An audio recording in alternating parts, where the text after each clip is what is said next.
할렐루야. 하나님의 은혜가 마지막 수요 예배에 함께한 우리 모든 성도들에게 함께하기를 기도합니다. 이번 주 우리 결단대로 여러분들 감사함으로 한 해를 잘 마무리하고 계신지 모르겠습니다. 오늘은 날씨가 정말 추웠는데 꽤 오랜만에 이 겨울 같은 그런 날씨를 여러분들이 경험하신 것 같습니다. 근데 가만히 이렇게 보면 저도 그런데 더워도 짜증이 나고요, 추워도 짜증이 나고요. 이렇게 짜증이 많이 나는 것 같아요. 근데 여러분들 그 감사함이라는 것은 어디서부터 시작되냐면 긍정의 마음에서부터 시작이 됩니다. 그래서 우리 하나님이 우리에게 베푸신 것들에 대한 감사의 마음, 긍정의 마음들이죠.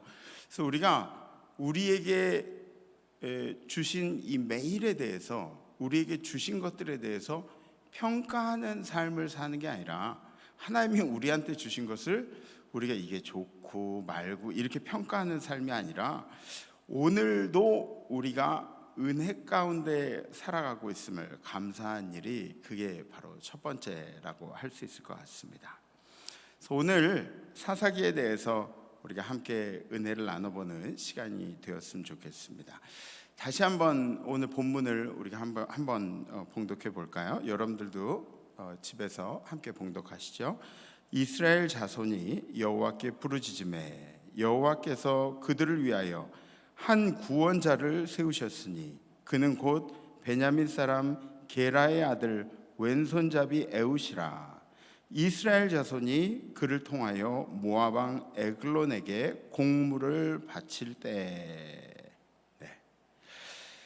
하나님이 보호하시는 백성들이 어려움을 겪는 그런 이유가 뭘까요? 우리가 어려움 그렇게 이야기하지만 그러한 어려움들 자체가 위기이기 때문이 아닙니다. 진짜 위기는 하나님의 백성들이 하나님을 떠날 때가, 그때가 진짜 위기입니다. 그래서 이 대한민국도 우리가 집중해야 할 것이 뭐냐면, 믿는 백성들이 지금 이 시기에 더욱더 하나님을 찾는 일이 중요하다고 할 수가 있습니다.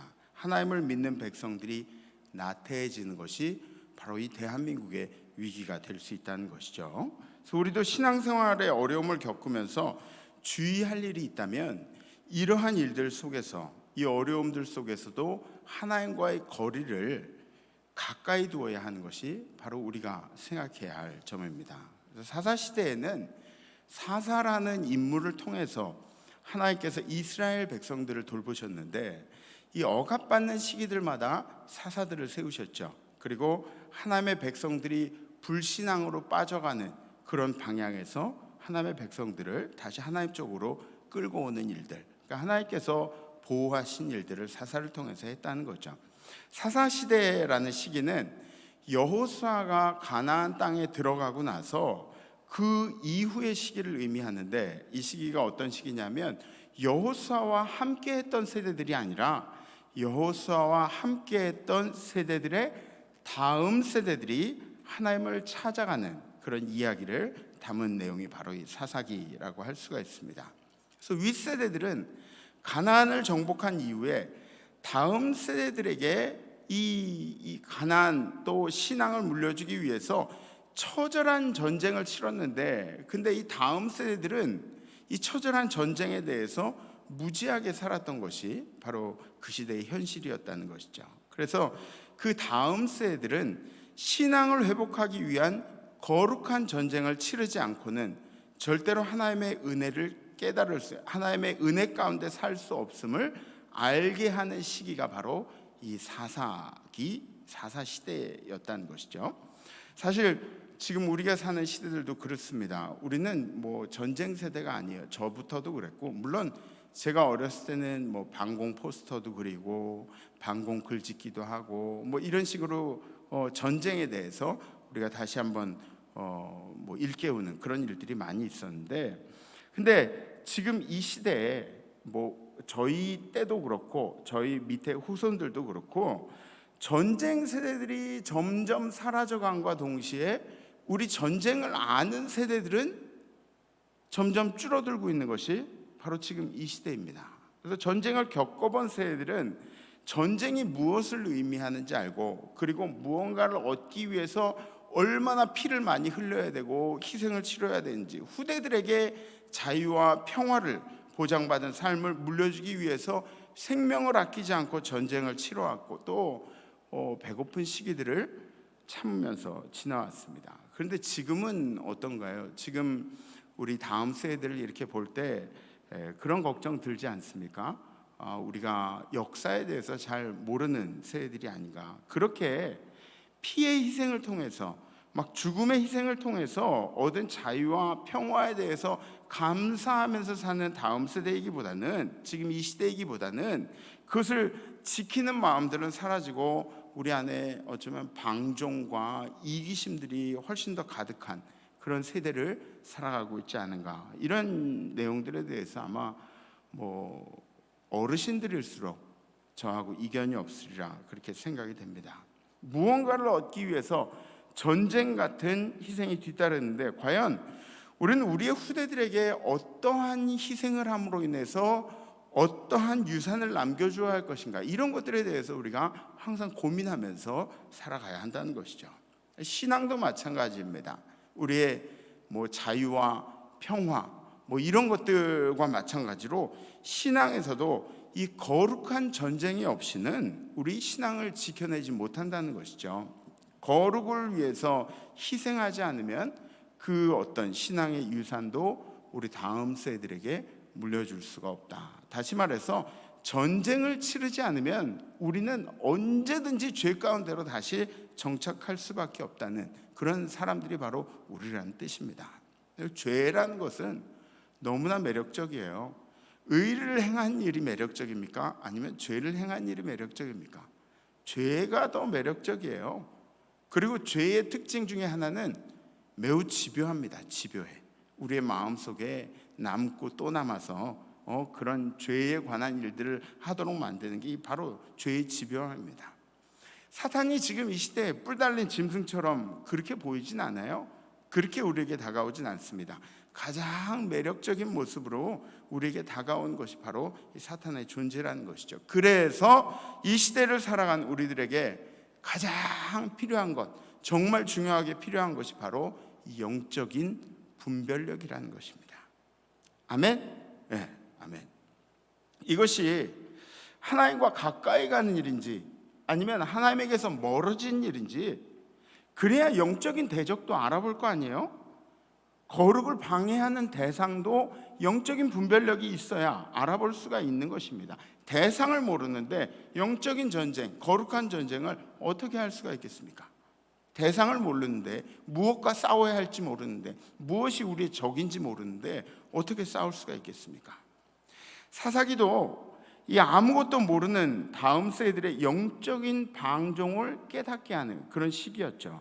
그래서 영적인 통찰력이 있는 사사들이나 영적인 리더들을 통해서 하나님께서 이스라엘 백성들을 인도하신 것을 볼 수가 있습니다.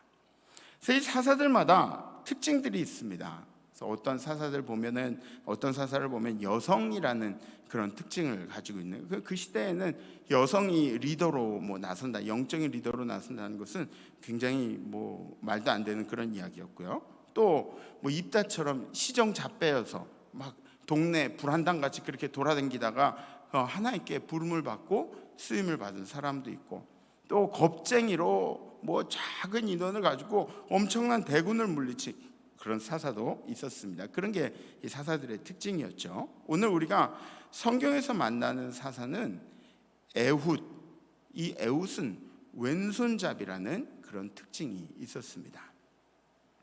통상적인 개념에서 그때 당시에 이 왼손잡이는 어떤 의미였을까요? 왼손잡이는 이 오른손잡이하고 구분이 되었던 사회예요. 그래서 이 대한민국이, 우리나라가 복음을 빨리 받아들일 수 있는 그런 여건이 된 것이 뭐냐면, 우리나라 같은 경우에는 다른 나라에 억압받으면서 살았던 그런 세월들이 많은 민족이에요. 그러니까 이스라엘이랑 이런 배경적인 그런 일들이 거의 비슷한 그런 배경들이 많이 있죠. 또 우리나라는 이 가부장제가 옛날부터 유교 사상에 의해서 가부장제가 이렇게 있었는데, 이스라엘은 유교 사상은 없었지만 이스라엘도 가부장적인 그런 사회였어요. 그러니까 이스라엘에서 벌어지는 그 성경의 이야기들을 우리들이 들으면 어떻게 돼요? 너무 이해가 쉽죠. 그냥 이해가 그냥 척척되는 거예요. 그러니까 우리나라가, 대한민국이 복음을 받아들일 수 있도록 하나님께서 뭐 이렇게 섭리해 놓은 일들이 있다는 것을 알 수가 있습니다. 그래서 이 왼손잡이와 오른손잡이가 구분되었던 사회. 왼손잡이였던 에웃은 당연히 멀쩡한 사람으로 분류가 되진 않았죠. 왜? 왼손을 주로 쓰는 사람이었으니까. 그래서 우리나라 전통에도 바른 손이라 그러죠. 오른손을 바른 손이라 그러고, 또 뭐 우리나라의 어떤 주류적인 생각들을 우성향이라 그러고, 또 그거에 좀 개혁적인 성격들을 좌성향이라 그러고, 이런 얘기들 있잖아요. 마치 뭐 오른손과 왼손, 뭐 오른쪽과 왼쪽이 이렇게 대조되는 그런 부분들이 있습니다. 그래서 뭐 가까운 예로는 저희 아들도 이제 왼손잡이로 태어났어요. 왼손잡이로 태어났는데 저희는 잘 모르고 있다가 이제 밥 먹을 때 손에 숟가락을 쥐어주면 자꾸 왼손으로 잡고 그래야지 알았는데, 근데 할아버지는 이제 어렸을 때부터 그게 마음에 안 드셨던 거예요. 그래서 오른손으로 먹으라고, 주명이 너 오른손으로 먹으라고 자꾸 오른손에다 쥐어주고, 글씨도 오른손으로 쓰라고 막 이렇게 하고, 애는 부모가 왼손잡이로 낳았는데 막 그게 본인한테는 얼마나 스트레스가 그렇게 쌓였겠어요. 자기가 원하는 손으로 밥을 먹어야 되는데 자꾸 원하는 손이 아닌 다른 손으로. 그러니까 여러분들도 한번 해보세요. 오른손잡이분들은 오른손으로 밥 먹다 내일부터 왼손으로 식사 좀 해보세요. 하루만. 그럼 이게 얼마나 불편한 건지 이제 알 수가 있죠. 근데 그게, 저는 할아버지가 그렇게 말씀하시는 게 뭐 제가 뭐 반대하고 그러는 것보다 그냥 애가 스트레스 받는 게 마음에 안 들어가지고, 그래서 그냥 너 쓰기 편한 손으로 그렇게 먹고 글씨 쓰고 그렇게 하라고 그렇게 이제 얘기를 했죠. 그랬더니 어느 날인가 밥을 먹는데 오른손으로 숟가락을 들고 왼손으로 젓가락을 들고 이렇게 양손으로 먹더라고요.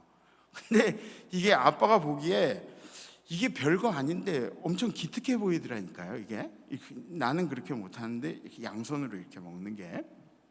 그래서 에웃의 출생을 봐도 왼손잡이뿐만 아니라 에웃이 사사가 되기에는 조금 뜻밖의 이유들이 있어요. 왜냐하면 에웃은 아까 우리 본문에서도 읽었던 것처럼 베냐민의 후예예요. 베냐민 지파의 출신이었습니다. 그러니까 베냐민 지파는 그 뭐 다른 지파들에 비해서 가장 작은 막내 지파.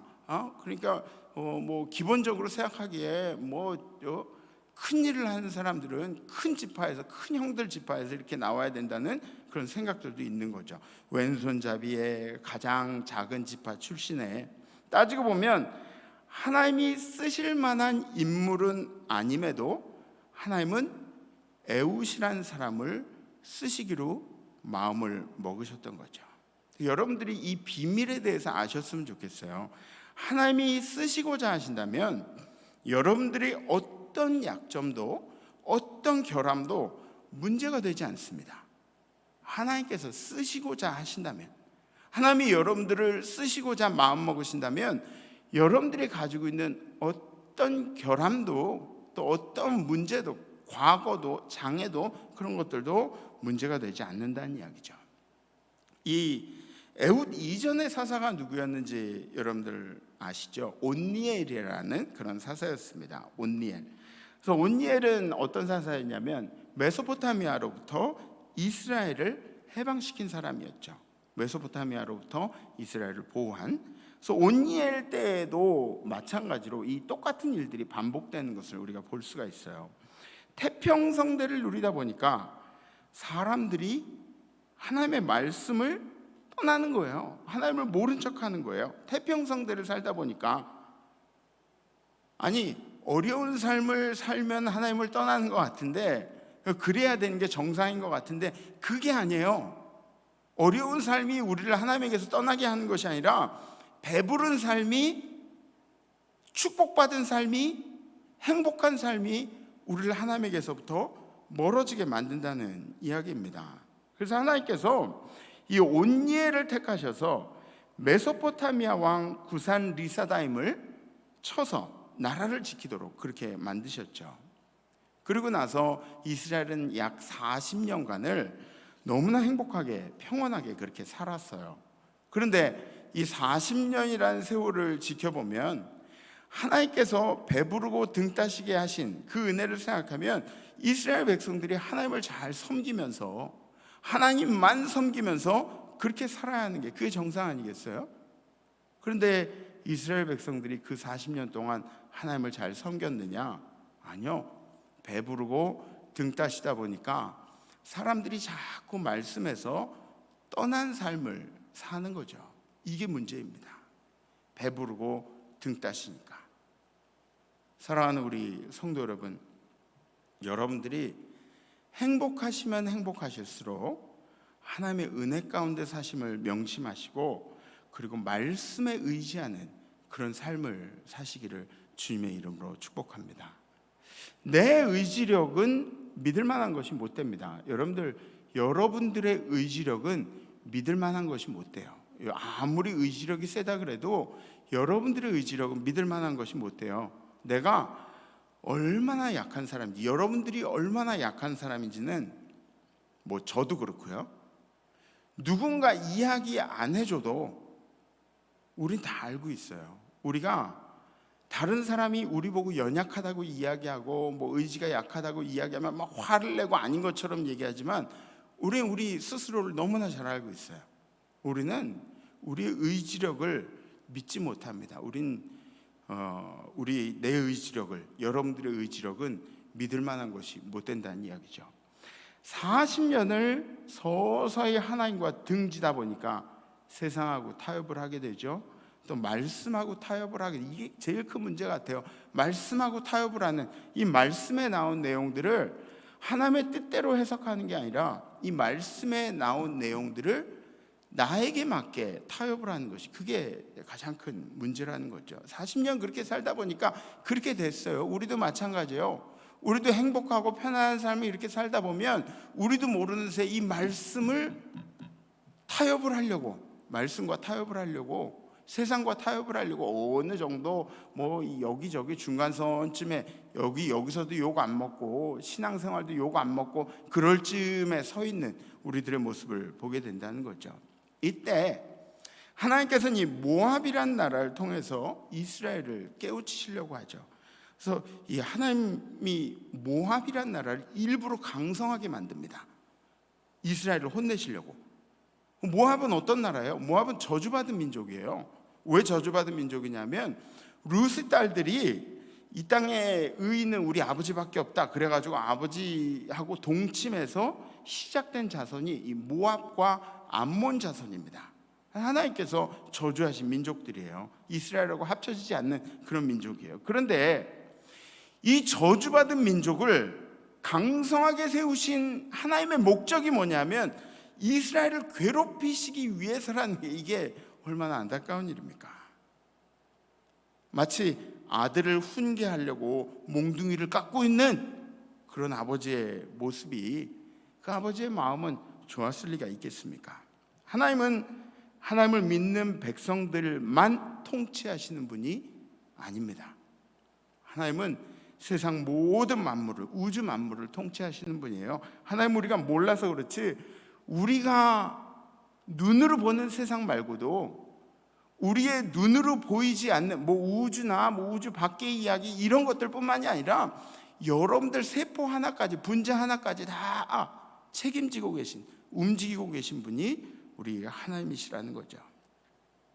여러분들이 대적하는 그 불신앙의 사람들이 여러분들을 괴롭히고 여러분들을 대적하는 그 불신앙의 사람들이 강성해졌다면 그럼 뭘 먼저 찾아봐야 될까요?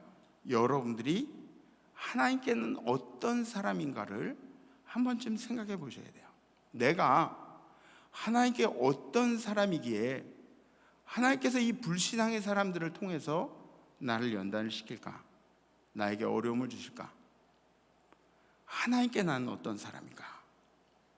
모압을 통해서 이스라엘 백성들이 18년 동안을 괴롭힘을 당합니다. 그러니까 말이 18년이지 18년이라는 세월이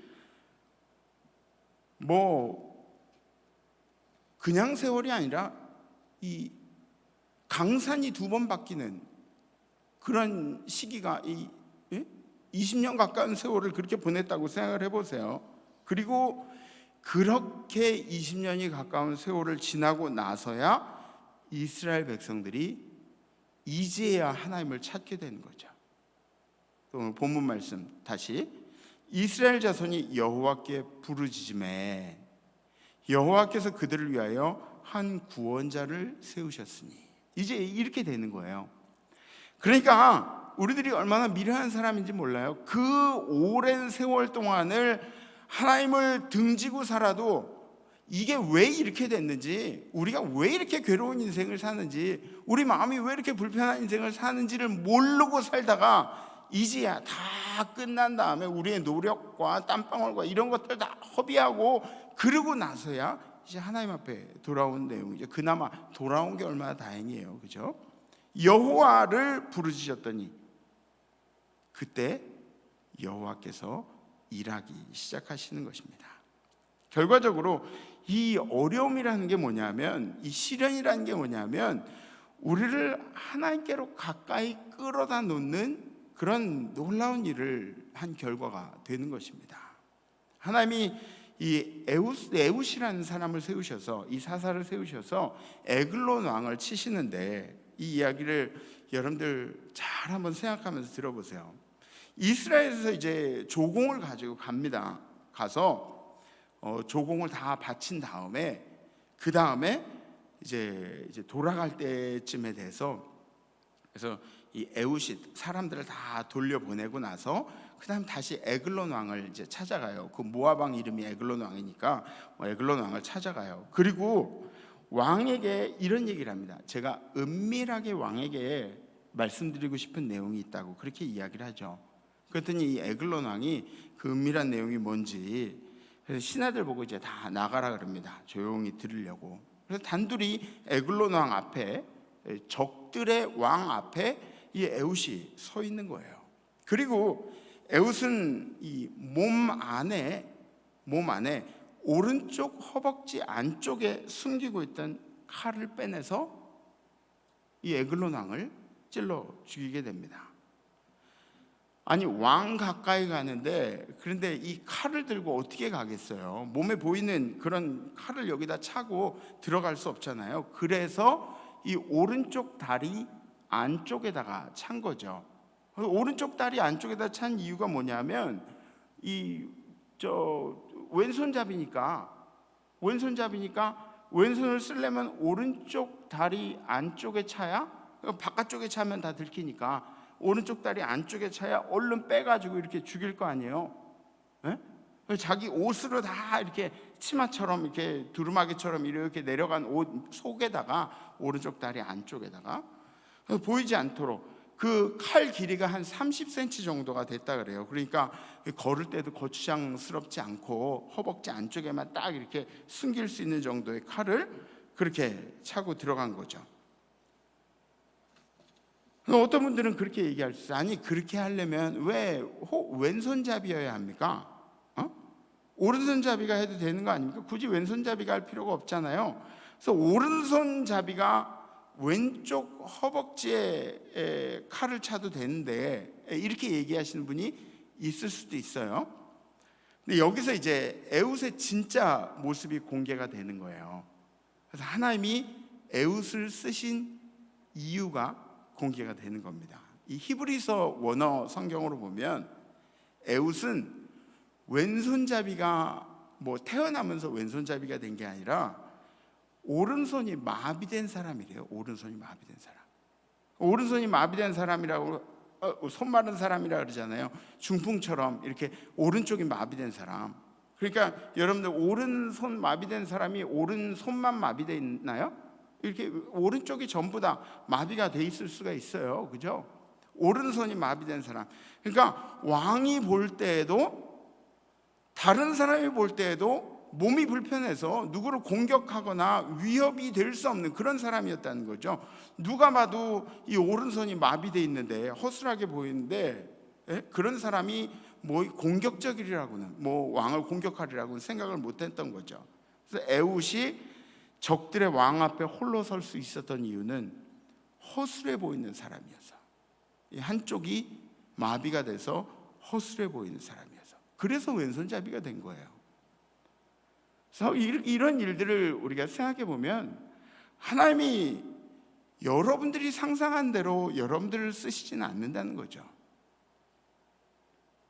하나님께서 여러분들을 쓰실 때는 하나님의 방법대로 쓰시는 것을 알 수가 있습니다. 하나님의 방법이라는 게 있어요. 왼손잡이 에훗은 가장 작은 지파, 이 베냐민 지파의 사람이었고, 오른손이 마른, 한쪽이 마비된 사람이었고, 그래서 왼손잡이가 되었고, 전통적인 사상에 의해서 그 사람은 다른 사람들에게 아유 저거 뭐 사랑구실이나 할래나 그러면서 손가락질 받던 사람이었고, 그런데 이 에훗을 강하게 붙들고 있었던 것은 에훗의 의지력이 아니에요. 하나님의 오른손이 하나님의 오른손이 에훗을 붙들고 있었기 때문에 에훗은 영적인 리더로 이스라엘을 구해낼 수 있었다는 거죠. 사랑하는 성도 여러분, 여러분들이 세상을 살아갈 때 이 스스로를 연약하게 느끼는 때가 얼마나 많이 있습니까? 저도 그래요. 저도 여러분 잘 보이시지 않아서 그렇지만 여기 보면은 뭐 요새 생각이 하도 많아가지고 입술이 여기 부르터가지고 뭐 그냥 편안하게 지내는 게 아니라 제가 할 수 있는 일이 아무것도 없으니까 고민만 하고 있는 거예요. 그냥 머리만 계속 기계처럼 돌아가고 있는 거예요. 그런 경우들을 여러분들이 인생에도 많이 접하지 않습니까? 내가 할 수 없는 그런 상황에서 이것 때문에 내가 하나님의 일을 하는 것이 맞지 않다고 생각되고, 내 약점 때문에, 내 과거 때문에, 내 상황 때문에 하나님의 일을 하는 것이 맞지 않다고 그렇게 생각되는, 점점 더 연약해지는 나의 삶, 점점 더 부정적이 되고 점점 더 열등감이 쌓여가는 그런 삶을 여러분들 혹시 느끼시는 그런 적이 있으시지 않으십니까? 근데 여러분 걱정 마세요. 왜냐하면 하나님은 하나님의 방법으로 여러분들을 쓰신다는 거죠. 오른손이 마비된 에훗을 쓰신 것처럼. 코로나 시대에도 우리가 연약함을 많이 느끼죠. 그래서 이 시대에 우리가 뭐 아무것도 할 수 없는 이 시대에 이 연약한 우리들이 어떻게 쓰임을 받아야 되는가? 여러분들은 진정한 예배자로 쓰임을 받으시기를 부탁을 드립니다. 하나님께서 우리를 바라보셨을 때 우리가 하나님 앞에 드릴 말씀이 있어야죠. 그죠? 하나님께서 우리를 바라보셨을 때 하나님이 얘네들은 변함없어, 얘네들은 틀림없어, 막 이런, 우리 임마누엘 교회 성도님들을 보시면서 하나님이 막 흡족해. 야, 내 마음이 변함이 없어, 얘네들이 흔들릴 것 같지가 않아, 막 이런 하나님의 음성을 좀 들었으면 좋겠다는 거죠. 우리도 하나님께 드릴 말씀들이 있어야죠. 하나님, 어떤 일이 있어도 우리는 하나님을 떠나지 않을 겁니다. 하나님, 세상에 코로나가 아니라 뭐 코로나 할아버지가 우리한테 다가와도 우리는 이 예배자의 자리를 떠나지 않겠습니다. 우리는 말씀 속에 살아갈 겁니다.